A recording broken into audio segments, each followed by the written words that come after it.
नमस्कार दोस्तों, आप सभी का स्वागत है मेरे YouTube चैनल ITN नोट्स पर। आज हम बात करने जा रहे हैं माप मेज़रमेंट की।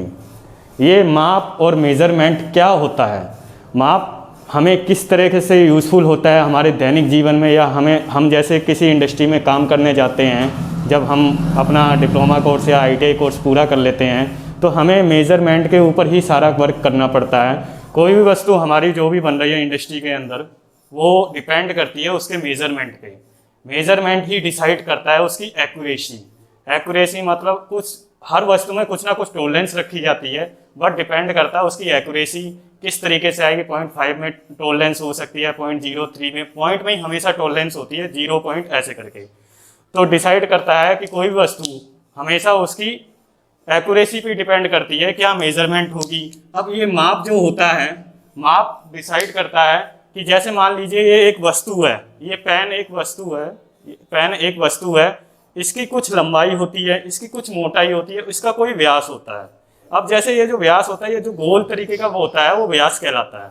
अब ये क्या पैमाना होता है इसको नापने का, क्या किस तरीके से इसको नापा जाता है, क्या मतलब स्टैंडर्ड होता है, वही तरीका उसका मेजरमेंट कहलाता है। अब जैसे कोई भी वस्तु है, मान लीजिए किसी वस्तु या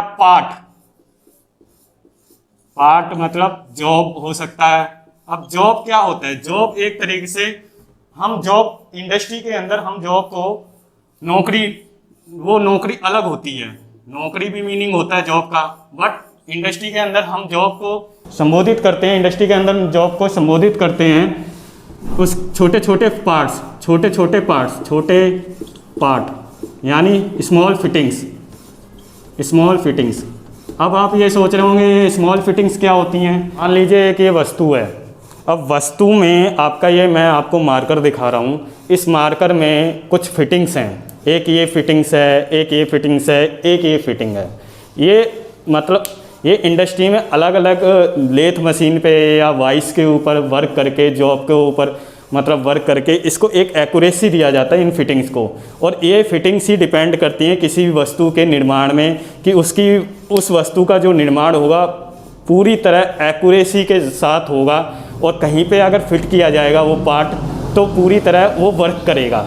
अगर एक्यूरेसी नहीं होगी तो पार्ट हमेशा बेकार हो जाता है, कोई वस्तु हमारी बेकार हो जाती है। क्योंकि इंडस्ट्री में हमेशा ये होता है, जो भी हम फिटिंग्स बना रहे हैं, जो भी हम पार्ट्स बना रहे हैं, वो डिपेंड करती हैं उसकी एक्यूरेसी पे, और वही तरीका होता है उसका माप कहलाता है, उसका स्टैंडर्ड साइज नापने का उसका माप कहलाता है। किसी भी वस्तु या पार्ट या जॉब जो स्मॉल फिटिंग्स होती हैं, उनकी लंबाई, चौड़ाई, ऊंचाई, व्यास का मतलब है आपका व्यास जिसे हम कहते हैं डायामीटर, ऊंचाई को हाइट, चौड़ाई को ब्रेथ, लंबाई को लेंथ। इन्हीं सबका आदि का साइज ही हमारा मेजरमेंट और माप कहलाता है।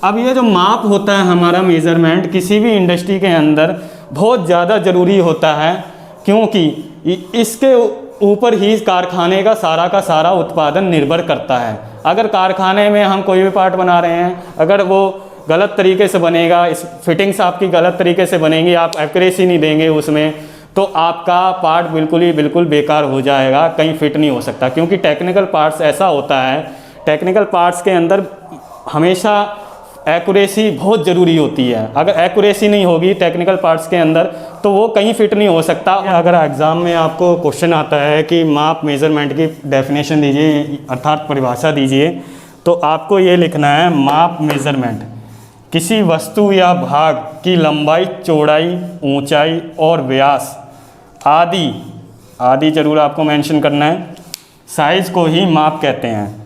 अब एक एरो लगा के एक पॉइंट ये जरूर डाल देना आप, माप के ऊपर ही कारखाने का सारा उत्पादन निर्भर करता है।